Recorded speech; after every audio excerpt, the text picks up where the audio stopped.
So when I started practicing, I was doing a lot of restorative. And then when I moved back here, I kind of got away from it. I just started, there's not that many restorative classes in Tampa. Like, there's more now than when I moved back here, but there wasn't any. So it was like, okay, I have to do it by myself. So I bought like bolsters and stuff, and I would take my crystals and whatever. So restorative is like, you basically lay in a posture for like 10 minutes and you're like not moving. The goal is like you just rest on a bolster and get like comfortable in it. It's like a very slow opening of your body. So what I would end up doing is like, there was a period where like when I moved back and I was really anxious a lot, I was like, okay, I'm like living by myself. Like I just moved from home. I'm like not in college anymore. I'm not living in a dorm. So I was like very anxious a lot. So I would take the crystals and like if I was feeling like anxious, I'd put a piece of amethyst on my stomach, but like my legs would be up the wall. It's like the postures for kind of more relaxing, and then the crystals also to like calm anxiety. So I feel like the combination of them when you're just sitting there for like 10 minutes, you know, oh bless you, it's like the combination, I feel like I could feel it more.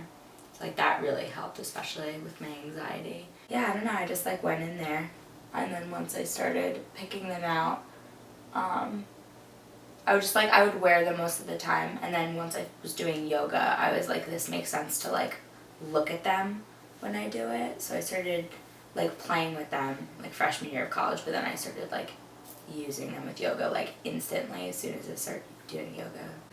I really like child's pose.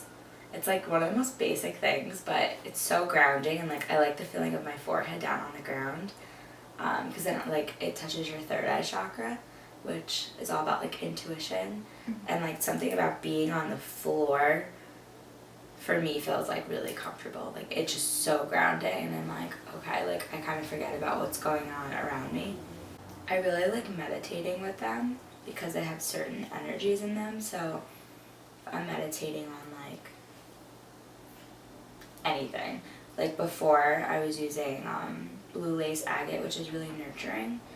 I was like, I've been feeling like lonely lately, so I'm like, okay, like what's a feeling that I want from that, instead of like what's the opposite, like lonely, and like, oh, like feeling like nurtured or like connected to something.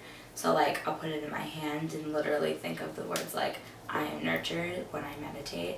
So it's kind of like using the crystal's energy to put it into my body. They're really, really long, some of them are really short, but the papers with them, I was like, okay, this makes a lot of sense. Like you weren't just like floating around a thing of crystals. So I started getting really intentional with the ones I was picking. So like this one I really like.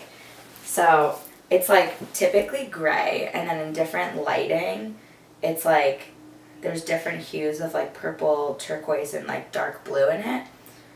So I really like it because, well, it's for magic, so I'm like all about magic, like, ooh, what's magic? But I like that they're all really different. It's not like rose quartz is always like pink. It's just like a different shade of pink, and like these are very dependent on like which piece of it you get. So I've always like really liked that because they're more unique to me. It matches my bed. Look at that. For my underwear. He's like, I'm over you.